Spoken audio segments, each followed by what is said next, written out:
अब हम चलते हैं 14वें अध्याय पर। जो 14वां अध्याय है उसका नाम है गुणत्र विभाग योग। इसमें 27 श्लोक हैं और ये शुरू होता है श्री भगवान उवाच से। तो श्री भगवान कहते हैं अर्जुन को, मैं फिर से तुम्हें यह राज विद्या विज्ञान सहित ज्ञान कहूंगा जिसे जानकर महात्माओं को सिद्धि प्राप्त हुई है। तो ये कौन सी चीज है जिससे महात्माओं को सिद्धि प्राप्त हुई है? अब हम सबके शरीर तो अलग अलग हैं, तो वो क्या है जो हमारे शरीर को अलग अलग बनाता है? ऐसा कौन सा जेनेटिक कोड है जो हम सबको एक दूसरे से बिल्कुल अलग अलग रखता है? हमारी भावनाएं, हमारे विचार, हमारी बुद्धि, हम सब की एकदम अलग है। तो यह है इन 3 गुणों के कारण, रजोगुण, सतोगुण और तमोगुण। तो यह जो 3 गुण है, जो सतोगुण है वो विवेक शक्ति रखता है कि मैं कौन हूं, और जो रजोगुण है वो हमें कुछ हमेशा बनने की, कुछ करने की जिज्ञासा रखता है, विक्षेप में रहता है। और जो तमोगुण वाला है वह अज्ञानता के कारण अंधकार में बैठा रहता है, तो वो ज्ञान को लेना भी नहीं चाहता। तो इस प्रकार ये 3 गुण हैं। तो जो बंधन हमें बताया था प्रकृति से होता है और उसके कार्यों से होता है, पर जो प्रकृति का तो हमने अभी विवरण पढ़ लिया, जो 13वें अध्याय में बताई थी प्रकृति। अब जो प्रकृति के कार्य हैं, जो गुणों से होते हैं, वह बंधन का कारण बताया है और उससे छूटने के लिए ये 14वां अध्याय बताया है। इसलिए इसका नाम गुणत्र विभाग योग रखा गया है। तो 3 गुण हमें समझे और कि ये 3 गुण हैं और ये 3 गुण हमारे बंधन का कारण है। पर पहले तो हम ये समझें कि हम सब क्यों नहीं ये कर पा रहे हैं, क्योंकि हम सब अपने मन से चलते हैं। और ये जो मन है हमारा, यह मन बुद्धि कैसे चलते हैं? हमारी इच्छाओं से, वासनाओं के कंट्रोल में है। मतलब हम सभी इस मन के गुलाम हैं। पर ये मन है क्या? तो ये मन जो है हमारे सूक्ष्म शरीर का हिस्सा है।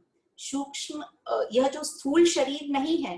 कई लोगों को लगता है ये मन एक ऑर्गन है, जैसे हार्ट होता है, ब्रेन होता है, वैसे मन भी ऑर्गन है। मन कोई ऑर्गन नहीं है। सब लोगों ने, साइंटिस्ट लोगों ने पूरे शरीर की चीर फाड़ करके देख लिया है, उनको मन कहीं नहीं दिखता। तो मन ये ऑर्गन नहीं है, इसलिए इसको स्थूल शरीर में नहीं बोला गया है, इसको सूक्ष्म शरीर में बोला गया है। तो ये ना तो ब्रेन का पार्ट है ना हार्ट का पार्ट है।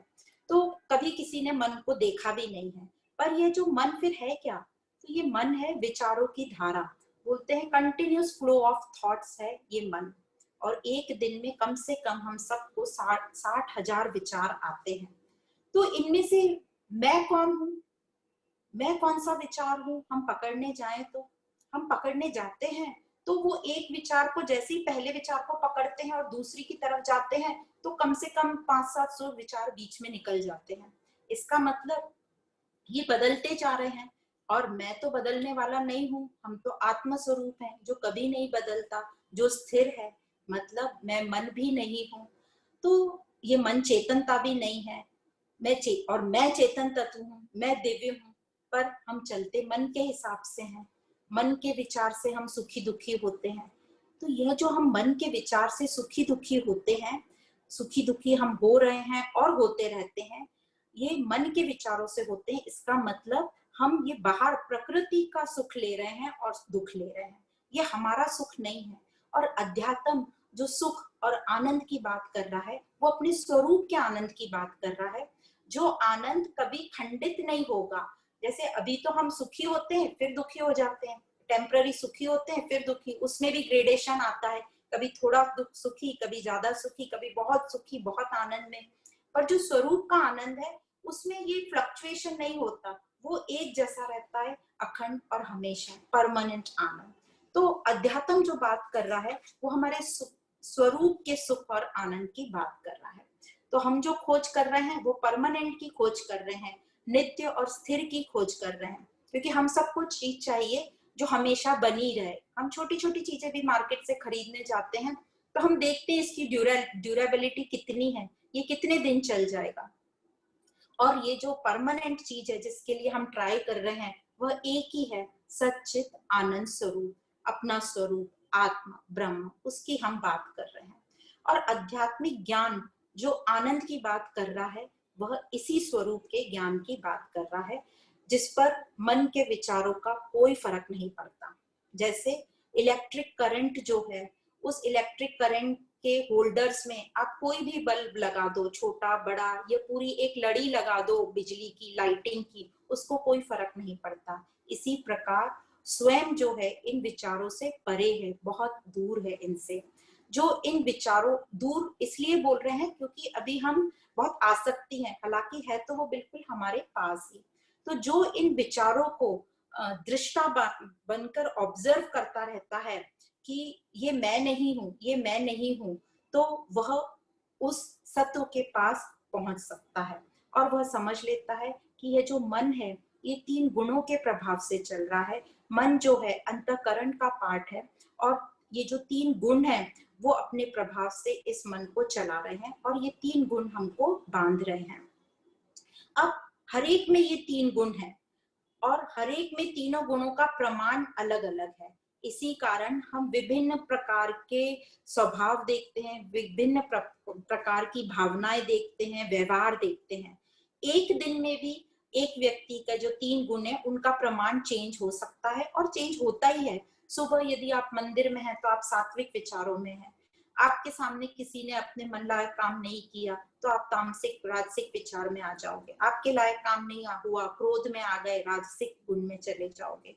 तो इस प्रकार ये तीनों गुण अलग अलग चेंज होते रहते हैं, दिन भर में भी चेंज होते रहते हैं। अब हम सभी जन्मे हैं इन 3 गुणों के साथ, पर अज्ञानतावश हमने अपने आप को जो शरीर मान लिया है, ये 3 गुण मान लिए हैं, तो इसलिए हम अपने सत स्वरूप से थोड़ा थोड़ा दूर हो गए हैं और थोड़ा थोड़ा करके बहुत दूर हो गए हैं। अब इन तीनों गुणों का, तमोगुण, रजोगुण और सतोगुण, तीनों का अपना अपना इंपॉर्टेंस है। जैसे तमोगुण जरूरी है, थोड़ा तमोगुण, उसी से हमें निद्रा आएगी जिससे हम रेस्ट कर पाएंगे। रजोगुण एक्टिविटी, मतलब कर्म करने की जो इच्छा देता है, तो थोड़ा रजोगुण भी चाहिए जो हमें कर्म करने को एक्टिव बनाए रखेगा। और सतोगुण तो शुद्धता है, हमें दिव्यता प्राप्त कराता है। तो सबसे श्रेष्ठ जो है सतोगुण है और हमारी कोशिश यही रहेगी कि हम अपने तमोगुण और रजोगुण को मैक्सिमम सतोगुण की तरफ शिफ्ट करें। अब ये जो संस्कृत में गुण का अर्थ होता है रज्जु, रज्जु मतलब रस्सी। तो रस्सी हम सबको पता है, हम रस्सी यूज करते हैं बांधने के लिए। तो तात्पर्य यह है कि यह जो 3 गुण है ये प्रकृति का ही हिस्सा है, ये जड़ है, पर मानो हमको इस आत्म तत्व को मानो शरीर के साथ बांधे रखता है, मानो बांधे रखता है। रियल में तो आत्मा को कोई नहीं बांध सकता, पर हमें ऐसा हमने मान लिया है कि वो हमें बांधे रखा है और आत्मिक पावर को, हमारी आत्मिक शक्ति को उजागर नहीं होने देता, ढके रखता है। पर ये जो 3 गुण का असर आत्मा पर नहीं होता, जैसे हम पढ़ते आ रहे हैं कि आत्मा का गुण है निर्लिप्त रहना। तो आगे श्री भगवान कहते हैं, हे भारत, सभी में जो बीज है, मतलब जितने भी प्राणी हैं, उन सब में जो आत्मा है वो परमात्मा से आया है। तो परमात्मा सबका पिता हुआ, तो परमात्मा को पिता की उपाधि दी गई है क्योंकि बीज उसका है। और जो प्रकृति है जो हमारा लालन पोषण करती है, उसको माँ का दर्जा दिया गया है। तो शरीर, ये जो प्रकृति है, शरीर, ये हुई माँ। तो बीज का ज्ञान न होने के कारण हम सब बंध गए, क्योंकि हमें जो अपना मूल का ज्ञान नहीं है, इसलिए हम बंधते जा रहे हैं इन वासनाओं में। तो ज्ञान से यदि हम इस गुणों का प्रोसेस समझ लें, स्पष्ट समझ लें कि ये गुण क्या करते हैं और कैसे हमें बांधते हैं, तो हम स्वतंत्र हो सकते हैं और हम अपने आप को, अपने स्वरूप को प्राप्त कर सकते हैं। तो अब ये स्वतंत्र करने का प्रोसेस क्या है?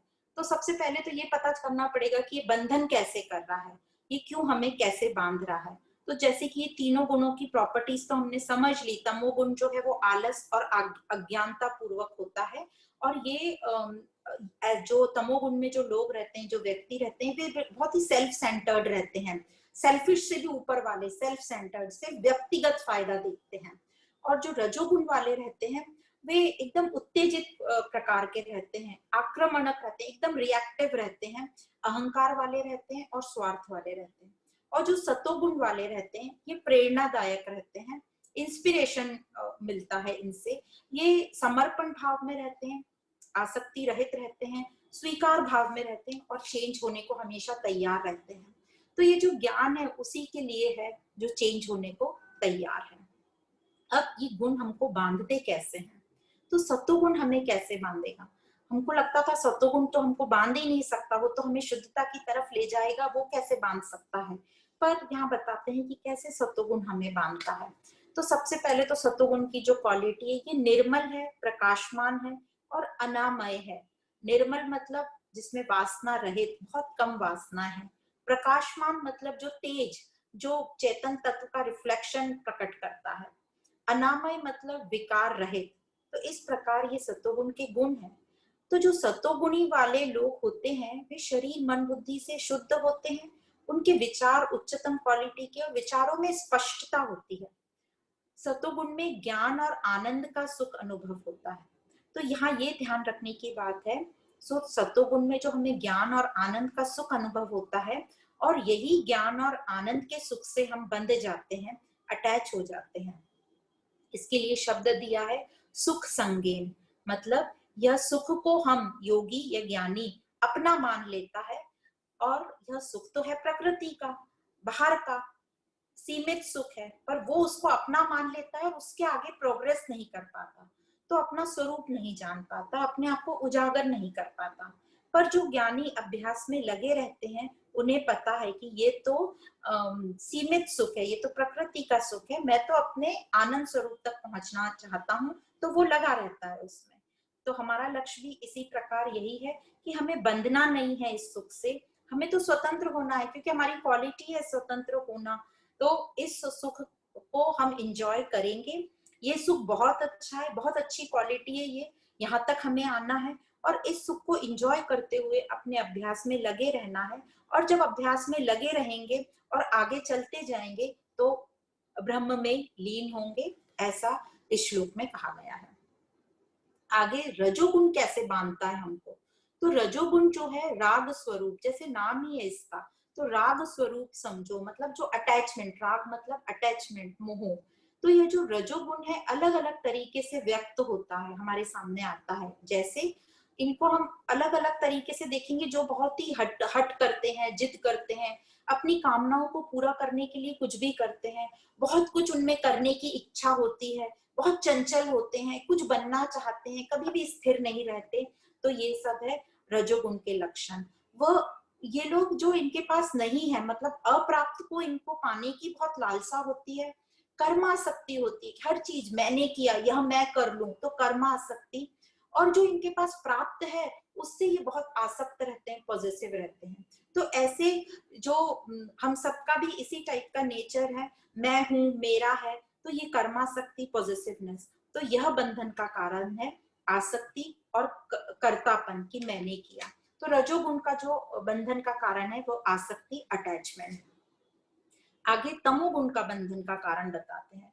तो जो तमोगुण है उसके बंधन का कारण है प्रमाद, निद्रा और आलस। प्रमाद मतलब जो नई काम हमने करने चाहिए थे, जैसे चोरी करना, सिगरेट बीड़ी पीना, इस टाइप के जो भी लक्षण हैं वो प्रमाद कहलाते हैं। निद्रा मतलब एक्सेसिव स्लीप, जितना जरूरत है उससे कहीं अधिक सोना। तो जैसे हमने देखा होगा कि कई बार जाग तो खुल जाती है पर हम लोग पड़े रहते हैं बिस्तर में कि नहीं नहीं और थोड़ा और थोड़ा, तो ये हुआ निद्रा, यह एक प्रमादी गुण। फिर है आलस। आलस हमको आगे बढ़ना ही नहीं देता, आलस में हम हर चीज को डिले करते हैं, कल कर लेंगे कल कर लेंगे। तो ये जो बहुत इसको बोलते हैं प्रोक्रेस्टिनेशन, और इसके लिए कई लोग सक्सेसफुल नहीं हो पाते क्योंकि वो सेल्फ डिसिप्लिन नहीं है, अपने काम टाइम पर नहीं करते, हर काम को वो टालते रहते हैं और हर काम में असावधानी बरतते हैं। तो इन लोगों का कोई न तो लक्ष्य होता है, न इनकी बुद्धि में कोई ऐसी प्रतिभा होती है, न ही इनमें कर्मों में कुशलता होती है, न ही इनके भाव कुछ कोमल होते हैं, और ये सुधरना ही नहीं चाहते। ये अपने आप को ही बहुत ज्ञानी मानते हैं और ये सुधरना ही नहीं चाहते। इनमें अहंकार होता है। अब अहंकार रजोगुण में भी होता है, पर रजोगुण में अहंकार होता है उसके पास कुछ उपलब्धि है तो उसका अहंकार। तमोगुण में जो अहंकार होता है बिना कुछ उपलब्धि के वो अपने आप को ग्रेट समझते हैं। तो तमोगुण के बंधन का कारण है आलस, प्रमाद और निद्रा। तो इस प्रकार ये तीनों गुणों के वे लक्षण बताए हैं जो हम सब हमारे जीवन में देखते हैं, हमारे जीवन में देखे जाते हैं, जो हमारी शांति को भंग करते हैं और अपने स्वरूप आत्मा से हमें दूर कर देते हैं। जिस प्रकार हम हमें अपनी आत्मा से दूर कर देते हैं, तो हम ही अपने स्वरूप से दूर हो जाते हैं और फिर वही आनंद हम बाहर ढूंढने लगते हैं, शांति बाहर ढूंढने लगते हैं। जैसे हिरण के पास ही कस्तूरी होती है पर वो ढूंढता पूरे जंगल में, तो वैसी ही हमारी हालत हो जाती है। तो एक गाने की लाइन आती है, हमको हमी से चुरा लिया। तो ये लाइन यहाँ एकदम फिट होती है कि ये तमोगुण और रजोगुण हमको ही हमसे चुरा लेते हैं और हमसे दूर कर लेते हैं। तो ये सब जो बंधन है ये प्रतीति है, काल्पनिक है, ये वास्तविक कोई रस्सी लेके हमें बांधा नहीं है, पर हमारी कल्पना में, हमारी प्रतीति, हमें ऐसा लग रहा है, हमें ऐसा आभास हो रहा है कि हमें बांध दिया। अब ये बंधन हमने मान लिए हैं, अब ये हमने मान लिए हैं तो हम ही को इसको बंधन को छुड़ाना पड़ेगा, क्योंकि हमारा जो स्वरूप है, हमारा जो स्वभाव है वह तो निर्लिप्तता का है, निर्विकारी है, निरंजन है और स्वतंत्र है। तो इस प्रकार तीनों गुणों के यहाँ पर बंधन समझाए गए हैं। तो अब आगे बताते हैं कि कैसे हम पहचानेंगे कि ये तीन गुण हमारे में हैं, कैसे हम अपने आप को पहचान पाएंगे या कि हमें इसे ठीक करना है, ये हमारा तमोगुण है, ये हमारा रजोगुण है, या ये सत्वगुण है, इसको स्ट्रॉन्ग करना है। तो ये हमारे इंद्रियों में, हमारे मन बुद्धि में, शरीर में दिखाई पड़ेगा, हमारे व्यवहार में दिखाई पड़ेगा। एग्जाम्पल एक एक लाइन में बताया है। जब रजो और तमो कम होता है या कम रहता है तो सत्व की वृद्धि हो जाती है, और जब इस शरीर में हम किसी में प्रेम, एकत्व भाव दिखे, स्थिरता दिखे, स्पष्टता दिखे, तो सत्वगुण के लक्षण समझना चाहिए। वह स्वयं ही अपनी खोज करने में लगा रहेगा। तो ये हम अपने लिए, ये जो भी ज्ञान बता रहे हैं अपने लिए, तो हम अपने में देखेंगे कि हमारे में ये भाव कब कब आते हैं, उस स्थिति को हम लंबे टाइम तक रखने की कोशिश करेंगे। दूसरा, जब कभी तमो और सतो को दबाकर, कभी भी जब तमो और सतो गुण को दबाकर रजो डोमिनेट हो जाता है, रजो की वृद्धि हो जाती है, तो क्या प्रकट होता है? लोभ, क्रियाशीलता, उतावलापन, जैसे अभी हमने वो दृष्टांत में सुना, स्वार्थ भाव, अशांत रहेगा उसका मन। अशांत क्यों रहेगा? क्योंकि उसको लोभ, लालच बहुत रहेगा, इसलिए अशांत रहेगा कि मेरी लालसा पूरी होगी कि नहीं। उसको संसारिक नॉलेज बहुत रहेगा पर वो आध्यात्मिक ज्ञान उसको इतना नहीं रहेगा, सुपरफिशियल रहेगा। तो इस प्रकार ये रजोगुण जब डोमिनेट करता है तो ऐसे हमें लक्षण हमारे में दिखाई देंगे। तीसरा, जब रजो और सतो को दबाकर तमो की वृद्धि हो जाती है तब शरीर में आलस दिखेगा, प्रमाद, हम गलत चीजें करने की हमारी इच्छाएं होंगी और हम अपने आप को रोक ही नहीं पाएंगे क्योंकि उसकी गति इतनी तेज होगी। तो इसके लिए थोड़ा साहस चाहिए और प्रैक्टिस चाहिए इसको रोकने के लिए। और अज्ञान, तो ये तीनों हमारे शरीर में दिखेंगे। और यह तमोगुणी वाले, जब तमो की वृद्धि हो जाती है तो ये कोई भी कार्य करने को असमर्थ रहते हैं। जो काम नहीं करने लायक है वो तो करेंगे ही नहीं, पर जो बहुत इंपॉर्टेंट काम है, जो काम करने लायक है, वो भी नहीं करेंगे। जैसे घर में किसी की तबीयत खराब है, इमरजेंसी है, दवा लेने की जाने की जरूरत है, तो भी वो टालेंगे कि शाम को चले जाएंगे, जब बाहर निकलेंगे तब ला देंगे। उनको उसका इम्पोर्टेंस ही नहीं पता रहता है क्योंकि आलस उनके ऊपर छाया रहता है। तो इस प्रकार वो किसी भी वस्तु को या किसी भी चीज को पाने का कोई प्रयत्न नहीं करते। उनको लगता है सब चीज हमें आराम से बैठे बैठे फ्री में मिल जाए। हर जगह वो सबकी गलतियां निकालते रहते हैं, किसी की बात मानने को वे तैयार ही नहीं होते, सबको गलत समझते रहते हैं और सब में सिर्फ गलतियां निकालते रहते हैं और पास्ट की बातें करते रहते हैं। तो इस प्रकार हमने देखा कि ये तीनों गुण में, व्यवहार में और इंद्रियों में हमें कैसे दिखाई देंगे। तो अब हमारा काम है कि इन तीनों गुणों को हमने समझ लिया है तो धीरे धीरे धीरे करके अपने तमोगुण को रजोगुण से खत्म करना है। एकदम से सतोगुण से तमो को नहीं खत्म कर सकते। उसके भी हमने एग्जाम्पल पढ़े भी थे पहले कि जैसे हम कोई एकदम आलस में और उसको हम जबरदस्ती सत्संग ले गए तो वो क्या करेगा? खुद तो सोएगा वहां पे, डिस्ट्रक्टिव एक्टिविटी करता रहेगा, अपना मोबाइल खेलेगा, आजू बाजू के लोगों को तंग करेगा, बहुत हिलेगा डुलेगा और आपको भी परेशान करेगा कि भाई चलो ना जल्दी, क्या सुनना है इसमें। तो इस तरीके से वो सबको डिस्टर्ब करेगा। तो तमोगुण को पहले रजोगुण से डिसॉल्व करेंगे, फिर जब हम रजोगुण में आ जाएंगे तो उसको हम सतोगुण से डिसॉल्व कर सकते हैं। तो जब हम सतोगुण की क्वालिटी आप उसमें रहोगे तो आपकी उन्नति होगी, और जब आप तमोगुण में ही पड़े रहोगे, अपने आप को ठीक नहीं करोगे, इस प्रकार ज्यादा से ज्यादा हम सत्वगुण में रहें तो हम और उसके बाद सत्वगुण में भी आने के बाद जैसे बताया बंधन में नहीं रहना है, अभ्यास ज्ञान चालू रखेंगे तो रिफाइंड सत्वगुण में आएंगे, और इस सत्वगुण से भी जो सतगुण है उसमें अपने स्वरूप में टिक पाएंगे, और उसी को कहते हैं गुणातीत होना और अखंड आनंद को प्राप्त करना। अब यहाँ पर सतोगुण, रजोगुण और तमोगुण वालों व्यक्तियों का व्यक्तित्व कैसा होता है उसके 4-5 पॉइंट दिए हैं, उसको हम समझ लेंगे। तो एक पॉइंट नंबर 1 है ज्ञान और ध्यान। तो जो सतोगुण वाला है उसका ध्यान हमेशा सत पर रहेगा, वो आत्मज्ञान में लगा रहेगा, एकत्व भाव रहेगा और संतुष्ट रहेगा। जैसे समंदर को हम देखते हैं तो कंटेंटेड फील आता है, संतुष्टता का फीलिंग आता है। रजोगुण वाले का ध्यान तो पूरे टाइम प्रकृति में रहेगा, चेंजेबल में रहेगा, हमेशा ये सोचेगा मेरे को कितना कहाँ से मिल जाए, मैं क्या काम कर लूं, मैं अपना प्रॉफिट कैसे 10 टाइम्स कर लूं। तो वो परेशान रहेगा और ज्यादा वो संसारिक ज्ञान में उलझा रहेगा, स्वार्थ भाव में रहेगा। और एग्जाम्पल दिया जैसे नदी तेज भाव से बहती है, और उस तरीके से ये रजोगुण को कंपेयर किया नदी से या लहरों से कंपेयर किया है। तीसरा तमोगुण, तमोगुण का तो दूर दूर तक ज्ञान से कोई नाता नहीं रहेगा, न ही आध्यात्मिक ज्ञान न ही संसारिक ज्ञान। ध्यान पूरा उसका सोने में, आलस में जाएगा या चीजें टालने में कि कल करेंगे आराम से करेंगे, जल्दी क्या है। बिल्कुल स्वार्थी रहेंगे, सेल्फ सेंटर्ड, उनको अपने अलावा और कोई भी नहीं दिखाई देगा। तो इनको कंपेयर किया है ठहरे हुए पानी, जो पानी ठहर जाता है कहीं तो उसमें फिर मच्छर मक्खियां हो जाती हैं और उसमें बदबू भी आने लगती है। अब आगे दिया है दूसरा पॉइंट अनुभूति, ये तीनों लोग कैसे अनुभव करते हैं। तो जो सत्वगुण वाला है ये हमेशा अवेयर रहेगा, सुजाग रहेगा, हर उसका ऑब्जर्वेशन बहुत स्ट्रॉन्ग रहेगा और प्रेजेंट में रहेगा, वर्तमान में रहेगा।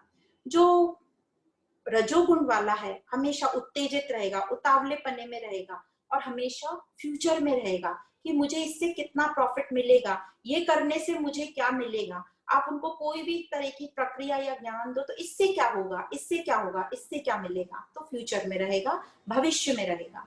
और जो तमोगुण वाला है ये तो हमेशा पास्ट में ही रहेगा, शिकायतों से भरपूर रहेगा।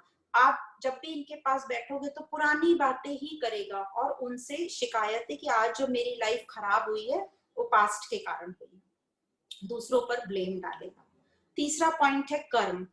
तो जो सत्वगुण वाला कर्म कैसे रहेगा, क्योंकि प्रेजेंट में है तो एकाग्रचित होकर अपने पूरे कर्तव्य कर्म करेगा, तो 100% कर्म का उसका प्रेजेंस रहेगा, 100% उसका मन प्रेजेंट में रहेगा। तो वो किसी और से कुछ एक्सपेक्ट भी नहीं करता है कि कोई और मुझे खुश करे या और कोई मेरे लिए ये काम कर दे, आसक्ति नहीं रहेगी, अहंकार रहित रहेगा, वह सात्विक भोजन करेगा। और उसकी कल्पना जैसे जानवरों में करी है, पशु पक्षियों में, तो सात्विक को गाय जैसा कहा है, तुलसी के पौधे जैसा कहा है, पीपल के वृक्ष के जैसा कहा है। और ऐसे सतोगुणी जो ऐसे कर्म करते हैं उनको महात्मा कहा जाता है। तो महात्मा किन्हें कहा जाता है, जो अपने अलावा अपने अपने स्वरूप से टिके हैं पर संसार के लिए काम कर रहे हैं, संसार के लिए अहिंसा, निस्वार्थ भाव ऐसे आंदोलन कर रहे हैं, तो वे कहलाए जाएंगे महात्मा। रहेंगे संसार में पर अपना उनका जो फोकस रहेगा अपने सत्स्वरूप के प्रति रहेगा। अब जो रजोगुण वाले हैं ये कर्तापने में मैंने किया, मेरा है, तो आसक्ति रहेगी, अहंकार रहेगा, स्वार्थ भाव रहेगा, मुझे क्या मिलेगा, हर बार फ्यूचर में यही चिंता में रहेगा। उसका भोजन राजसिक रहेगा। तो जो सात्विक भोजन वाले हैं वो ताजा भोजन, फ्रेश शुद्ध भोजन करते हैं और युक्त भोजन, मतलब जितना जरूरी है उतना खाते हैं। जो राजसिक है वो थोड़ा सा जैसे राजसिक खाना जिसको बोलते हैं, बहुत मीठा, बहुत तला हुआ और बहुत ओवर ईटिंग करेगा। और जो पशुओं में उनकी तुलना होती है जैसे शेर से, और पेड़ पौधों में उनकी तुलना होती है पिक्चर प्लांट एक होता है जिसकी पत्ती जो रहती है कप के शेप की होती है, और जैसे ही कोई मच्छर मक्खी अंदर जाता है तो वो पत्ती का दूसरा हिस्सा उसको बंद कर लेता है, तो उसको पिक्चर प्लांट से कंपेयर किया गया है। और जो रजोगुण में है, जैसे सतोगुण वालों को महात्मा कहा जाता है, रजोगुण वालों को मनुष्य जैसे हम सब हैं कहा जाता है, क्योंकि ये सुखी दुखी होते रहते हैं, इनका ज्यादा प्रकृति से कनेक्टेड रहते हैं, सबके स्वरूप की तरफ इनका ध्यान नहीं रहता। अब तमोगुण, तमोगुण वाले हर चीज जैसे माना हमने टालते हैं, आलस में रहते हैं, द्वेष में रहते हैं, सब उनको कोई पसंद नहीं आता, द्वेष में रहते हैं। भोजन कैसा करते हैं, तामसिक भोजन करेंगे। तामसिक भोजन मतलब बासी भोजन, सूखा रूखा पुराना भोजन ऐसा करेंगे। और इनको पशुओं से जो कंपेयर किया, इनको बुफेलो भैंस से कंपेयर किया। कहते हैं ना भैंस के सामने बीन बजाने से कुछ फायदा नहीं, क्योंकि उसको सुनाई नहीं देगा। तो इनका आलस इतना भरपूर रहता है कि इनको किसी की बात सुनाई नहीं देती। और पेड़ पौधों से कंपेयर करें तो इनको बैक्टीरिया फंगस से कंपेयर किया है, जो दूसरों पर बैठकर भोजन करते हैं। और जैसे सतोगुण वाले को महात्मा कहा है, रजोगुण वाले को मनुष्य कहा है, तमोगुण वाले को राक्षसी प्रवृत्ति का कहा है, जो दूसरों पर अत्याचार करते हैं बस खुद के प्लेजर के लिए, तो ये राक्षसी गुण हुआ। अब चौथा पॉइंट आता है बुद्धि। तो जो सतोगुण वाले होते हैं उनकी बुद्धि एकदम स्पष्ट रहती है, प्रज्ञावान रहती है, उनको पता है क्या सही है क्या गलत है, और उसको ये भी पता है क्या बंधन का कारण है और मोक्ष क्या है। अब जो रजोगुण वाला है वो कंफ्यूज रहता है, व्याकुल रहता है, विचलित रहता है, तो गलत डिसीजन भी कर लेता है, भय में रहता है क्योंकि आसक्ति रहती है, मोह में रहता है। जो तमोगुण वाला है उसको तो रॉन्ग और राइट से कुछ लेना देना ही नहीं है, बिल्कुल लापरवाह रहेगा और अपनी ही कोई भी बात को सही मानेगा।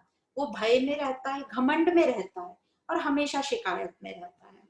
तो इस तरीके से ये 4 पॉइंट कवर किए। 5वां पॉइंट है इनकी लाइफस्टाइल कैसी होती है। तो जो सत्वगुण वाला है naturally simple living, high thinking, हमेशा शुक्रिया के मोड में रहेगा, धन्यवाद के मोड में रहेगा, अनुशासन बहुत रहेगा, सेल्फ डिसिप्लिन बहुत रहेगा, इसलिए हमेशा आनंद में रहेगा, समर्पण भाव में रहेगा, देने की प्रवृत्ति रहेगी उसकी, और श्रद्धा रहेगी अपने ऊपर और परमात्मा के ऊपर।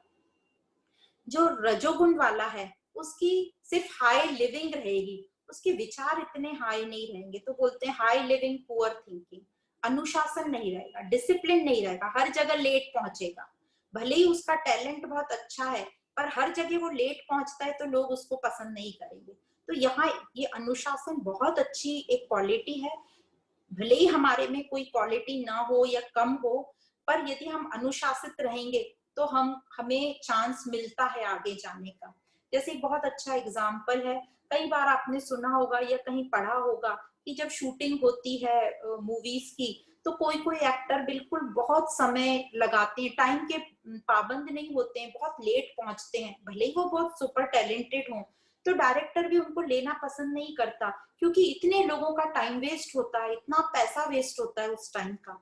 तो भले ही थोड़े कम टैलेंटेड हो पर अनुशासित जो होंगे वो आगे बढ़ेंगे। तो डिसिप्लिन रखना, पंक्चुअलिटी रखना, ये बहुत इंपॉर्टेंट गुण है। तो ये रजोगुण वाले डिसिप्लिन नहीं रहते, तो कभी खुशी रहेंगे कभी गम में रहेंगे, लेने पर उनका ज्यादा है कि मुझे कहाँ से कितना मिल जाए, दान भी देते हैं पर अपने स्वार्थ भाव के लिए देते हैं और अपने नाम के लिए देते हैं। उनको श्रद्धा होती है पर सत्य स्वरूप पर इतनी श्रद्धा नहीं होती, परमात्मा पर इतनी श्रद्धा नहीं होती, अपने जो काम है इच्छा पूर्ति के उन पे उनकी श्रद्धा ज्यादा होती है। अब जो तमोगुण वाले हैं उनको तो ये लाइफस्टाइल वगैरह उनको कोई पड़ी नहीं है, चल रही है जिंदगी, कट रही है, तो वो गंदगी में भी रहेंगे, टाइम पे स्नान नहीं करेंगे, टाइम पर उठेंगे नहीं, शिकायतों से भरपूर रहेंगे, आप कोई भी चीज पूछो तो उसका वो डिफेंडिंग आंसर देंगे, और देने का तो उनमें कोई भाव ही नहीं है, वो किसी को कुछ नहीं देते, और श्रद्धा तो है ही नहीं उनमें, वो तो अंधविश्वास में रहते हैं। तो ये जो 3 गुण बताए गए, इन तीनों को हमें बीच बीच में चेकिंग करते रहना है, अपने आप को एक्सपीरियंस करना है, मैं किस गुण में हूँ और मुझे कैसे सुधारना है। ये सिर्फ हम अपने आप ही कर सकते हैं। तो ये तीनों गुणों का हम बैलेंस करके रखेंगे तो फिर हम संसार में कहीं भी जाए हम मौज में रहेंगे, हमें कोई प्रॉब्लम नहीं होगा। तो जिस प्रकार हम साइकिल चलाना सीखते हैं या कोई भी व्हीकल चलाना सीखते हैं, स्कूटर या कार, तो शुरू में हमें तकलीफ होती है क्योंकि हमें पता नहीं रहता नियम कानून, और वो जो वाहन हम चला रहे हैं उसका भी हमें प्रैक्टिस नहीं होती। पर एक बार जब हमें समझ आ जाता है कब ब्रेक लगाना है और कैसे बैलेंस करना है और उस पर विश्वास आ जाता है, फिर वो साइकिल हम गाना गाते हुए कैसे भी रोड आते हैं उसको हम पार कर जाते हैं और अच्छे से चलाते हैं और गिरते भी नहीं हैं। तो इसी प्रकार इन तीनों गुणों का हम प्रैक्टिस करते रहेंगे तो और हमें पता रहेगा कहाँ हमें ब्रेक लगाना है और कहाँ हमें ब्रेक छोड़ना है। तो हम भी उस प्रैक्टिस करते करते बिल्कुल एक अच्छे ड्राइवर की तरह हो जाएंगे। फिर संसार में हम कहीं भी भ्रमण करें, कोई भी रिश्ते बनाए, कैसे भी रिश्तों में जाएं, हम आसक्ति नहीं होगी हमें और हम गिरेंगे नहीं। तो इस प्रकार इस ज्ञान से हमें प्रैक्टिस करते रहना है। तो जो सतोगुण वाला का फल होता है वो शुद्ध शांति और ज्ञान। तो बोलते हैं वो सतोगुण को पारदर्शक पानी से कंपेयर किया गया है। यह एक जो पाइप बोलो आप, हमारे घरों में जो पाइप होते हैं वॉश बेसिन के नीचे वो एकदम खाली रहते हैं, उसमें कुछ कचरा नहीं होता, तो बिल्कुल पानी एकदम पूरा बह जाता है उसमें से। तो वो हुआ सतोगुण की प्रॉपर्टी जिसमें कहीं कोई कचरा अटका नहीं है। रजोगुण का फल है वो लालच में रहता है, तो उसको दर्द रहता है, सुखी दुखी होता रहता है। तो उसको बोला गया है कि कभी कभी पाइप में कुछ पानी कुछ अटक जाता है तो हम थोड़ा ड्रेनेक्स डाल के या कोई ब्रश डाल के साफ कर लेते हैं, तो थोड़ी मेहनत लगती है इसको साफ करने को। जो तमोगुण है वो तो अज्ञान और आलस। तो जिसके लिए जब हमारा कोई पाइप ऐसा चोक हो जाता है कि हमारे से नहीं होता, प्लम्बर को बस बुलाने की जरूरत पड़ती है, तो उसको बोला गया है तमोगुण। तो उसको बहुत टाइम लगता है ठीक होने में। तो इस प्रकार इन तीनों गुणों की ट्यूनिंग हमको करनी है। जैसे हम रेडियो स्टेशन पर अपने चैनल पर फिक्स करने के लिए उसको घुमाते रहते हैं जब तक वो फ्रीक्वेंसी मैच नहीं होती, तो उसी प्रकार इन तीनों गुणों को हमें ट्यूनिंग करनी है और अपने सत्वगुण से मैच करना है। तो अर्जुन पूछते हैं ये गुणातीत के क्या लक्षण हैं और गुणातीत होने के उपाय बताइए।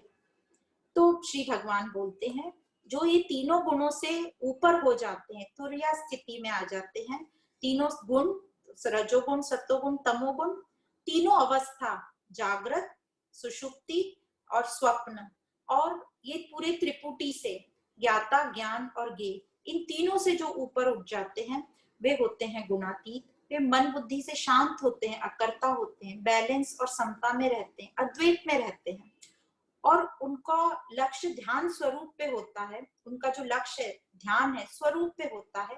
वे जीवन मुक्ति के लिए अभ्यास करते रहते हैं। और गुणातीत में जो अद्वैत का जो एक एग्जाम्पल गणेश जी का बताया, उनको एक ही एक दंत बोलते हैं, तो अद्वैत बोला है। एक द्वैत मतलब दो, अद्वैत मतलब एक। तो गणेश जी का जो एक दंत है तो वो अद्वैत बोलते हैं, और गणेश जी को गुणातीत भी कहा जाता है, तो जो तीनों गुणों से परे हैं। तो सृष्टि तो चल रही है तीनों गुणों में और हम सभी तीन गुण में घूम रहे हैं। तो हमें कैसे हम समझेंगे, कैसे अपनी प्रगति और अभ्यास करेंगे। तो अब यहाँ सब हमें बता दिया है सारे तरीके, और सबसे इंपॉर्टेंट है पहले साक्षी भाव में आना, दृष्टा भाव में आना, स्वीकार भाव में आना। तो यदि हम इसकी प्रैक्टिस नहीं करेंगे, दृष्टा भाव में आने की प्रैक्टिस नहीं करेंगे, तो फिर हम लिप्त होते जाएंगे, सबसे आसक्त होते जाएंगे, दुखी रहेंगे, कंफ्यूज रहेंगे। तो सबसे पहले बोला साक्षी भाव में आना है, तो उससे हमारा स्वीकार भाव आएगा। और दूसरा, हमें कोई एक स्थिर बिंदु का साथ लेना पड़ेगा, और स्थिर बिंदु तो हमारे पास एक ही है, सत्स्वरूप हम आत्मा। तो आत्मा का हम एंकर लेंगे। तो जब भी कोई मूविंग चीज होती है, सब चीज घूम रही है, तो हमें कोई स्टेबल चीज का हम सहारा लेते हैं जो स्थिर है। तो यहाँ जो स्थिर है वो आत्मा है। तो जब हम अपने स्वरूप में टिके रहेंगे और समझेंगे कि ये सब तो घूम रहा है और हम टिके, इन सबको साक्षी भाव से देखेंगे, तो हम विचलित नहीं होंगे, स्वीकार भाव में आएंगे, प्रकृति को स्वीकार करेंगे। तो फोकस अपना हम आत्मा पे रखेंगे। अब सिर्फ हमें कैसे करना है ये, और हम कब कर सकते हैं। तो हम अभी कर सकते हैं, हम जब चाहे कर सकते हैं। सिर्फ अपने विचारों को बदलना है, अपने आप से हमें प्रेम भाव में रहना है, अपने आप से प्रेम रखना है। तो प्रकृति के प्रति हम सुजाग रहेंगे। और जैसे बताया गया, प्रकृति अपनी माँ है, तो माँ को तो हम छोड़ नहीं सकते, और पिता हमको छोड़ता नहीं है जो हमारा बीज है। तो हम पिता और माता दोनों की तरफ प्रेम भाव और श्रद्धा रखेंगे। और इसको करने के 2 उपाय बताए हैं पहले भी, क्षमा करते चलो और शिकायत मत करो। तो इन दोनों से हमारे अंदर प्रेम भाव बढ़ेगा। प्रेम श्रद्धा हमें आगे तक ले जाएगी, क्योंकि ये श्रद्धा भाव ये जो हमें निरंतर कुछ ना कुछ करवाता रहता है और आगे बढ़ाता रहता है। यदि हमें श्रद्धा नहीं रहेगी तो हमें प्रेरणा भी नहीं आएगी आगे जाने की। तो प्रेम और श्रद्धा हमें आगे तक ले जाएगा। लक्ष्य रखो सतोगुण में रहने की, मैक्सिमम अपने आप को लाने की कोशिश करो। जब जब रजोगुण और तमोगुण में हम जाते हैं तो अपने को गुणातीत होने पर का लक्ष्य रखेंगे हम, तो उसके लिए पहले सतोगुण जरूरी है। और यही गुणातीत जो है यही परमात्मा है, वही मैं हूँ, वही अनंत आनंद है, और मैं भी ब्रह्म हूँ और ब्रह्म ही मूल है। तो इस प्रकार इस अध्याय में गुणातीत होने के लिए बोला। सबसे पहले हम सतोगुण में आएंगे, सतोगुण से हम रिफाइंड सतोगुण गुणातीत होंगे, वही हमारा मूल है, वही ब्रह्म है। तो इस अध्याय में हमने 27 श्लोक पढ़े, 27 श्लोक। एक छोटे से दृष्टांत के साथ इसको हम समाप्त करेंगे। जैसे जो तमोगुणी होगा, जैसे एक ग्लास में पानी रखा है, तो तमोगुणी क्या देखेगा कि ये तो ग्लास आधी खाली है और शिकायतें करेगा। रजोगुण क्या देखेगा कि ग्लास आधी भरी हुई है, अब मैं इस ग्लास को और कैसे भर दूं। और जो सतोगुण वाला रहेगा वो कहेगा अरे ग्लास तो है मेरे पास, मतलब कंटेनर तो है। तो इस प्रकार तीनों के अलग अलग भाव रहेंगे। उसी प्रकार जैसे एक गार्डन में 3 व्यक्ति चल रहे हैं, और एक उन्होंने देखा कि एक पतली सी बेल पर बड़े बड़े तरबूज लगे हुए हैं। तो तमोगुणी वाला सोचेगा कि अरे भगवान को, परमात्मा को इतनी भी समझ नहीं है, प्रकृति को इतनी भी समझ नहीं है, इतनी पतली बेलों पर इतने बड़े बड़े तरबूज डाल दिए। रजोगुण वाला सोचेगा कि अरे ये तरबूज को तो मैं बेच के प्रॉफिट कमा सकता हूँ, या मैं घर ले जाकर इसकी सब्जी बना सकता हूँ। और सतोगुण वाला क्या करेगा, सतोगुण वाला आश्चर्य प्रकट करेगा कि देखो परमात्मा की सृष्टि कितनी सुंदर व्यवस्था है। तो इस प्रकार तीनों का थिंकिंग अलग अलग रहेगा। एक जो हम बोल रहे हैं कि ये काल्पनिक है, जो भी बंधन है, इसके लिए जो एक और दृष्टांत आता है वो कि एक जादूगर है, मैजिशियन है, बहुत ही प्रख्यात है, और उसका ऐसा दावा है कि मैं कोई भी ताला खोल सकता हूँ। तो एक बार उस गांव के अधिकारी लोगों ने सोचा कि इसका हम इम्तिहान लेते हैं कि सही में क्या ये कोई भी ताला खोल सकता है। तो उसके लिए एक रूम बनाया गया, स्पेशल दरवाजा बनाया गया, और उस जादूगर को कहा कि इस रूम में तुम रहो और इससे बाहर निकलने की कोशिश करो, इस दरवाजे का ताला खोलो और निकलो बाहर। ये करके बता दिया तो हम मान लेंगे कि तुम एक प्रख्यात जादूगर हो। उस जादूगर ने भी चुनौती स्वीकार करी, और वो उस रूम में उसको बंद किया गया। और जादूगर अपने चाबियों के बहुत सारे ढेर सारे गुच्छे लेकर आया, और उसने अपने आप को हर चाबी उस ताले में लगाकर कोशिश करी कि ये ताला खुल जाए और मैं रूम के बाहर निकल जाऊं। वो पूरी शाम हो गई, उसने अपनी सारी चाबियां यूज कर ली, पर वो एक भी चाबी उस ताले को नहीं खोल सकी। फिर वो थक हार कर, शाम रात हो पड़ी थी, और वो दरवाजे से टिककर और नीचे बैठ गया। जैसे ही वो दरवाजे से टिककर नीचे की तरफ स्लाइड हुआ और बैठा, तो दरवाजा उसके प्रेशर से, उसके वजन से दरवाजा अपने आप खुल गया। कहने का मतलब कोई ताला था ही नहीं, तो चाबी की जरूरत ही नहीं थी।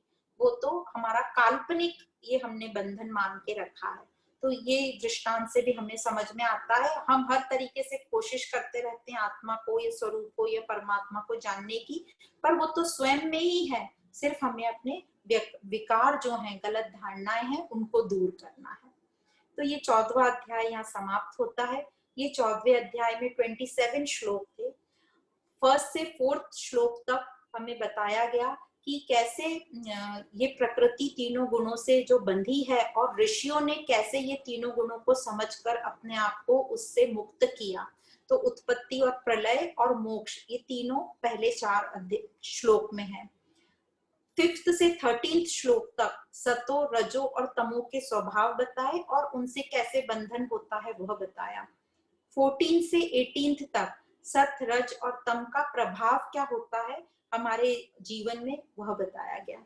19 से 27 श्लोक तक गुणातीत के लक्षण पूछे अर्जुन ने और बताया, पूछा कि ये गुणातीत कैसे होते हैं। तो श्री भगवान ने गुणातीत के लक्षण बता दिए और गुणातीत कैसे होते हैं, क्योंकि हम अपने मूल से दूर हो गए हैं इसलिए गुणातीत नहीं हो पा रहा है। तो ये जो मूल स्वरूप है वो आगे जो ब्रह्म है, मूल है, उसको 15वें अध्याय में बताया गया है। तो इसी का कंटिन्यूएशन आगे 15वां अध्याय, जहां भगवान ये 14वें अध्याय के एंड में जो अर्जुन ने पूछा था गुणातीत के लक्षण और गुणातीत होने का उपाय, तो ये जो 15 अध्याय है इसमें उस गुणातीत होने का उपाय बताया है। क्योंकि भगवान बोल रहे हैं कि जो मूल है, हम मूल को भूल गए और प्रकृति और इंद्रियों में उलझ गए, 3 गुणों में उलझ गए। तो मूल कहाँ है हमें पता ही नहीं, हम भूल गए मूल को। तो अब उस मूल को बताएंगे और मूल से हम कनेक्ट कैसे होंगे वह बताएंगे।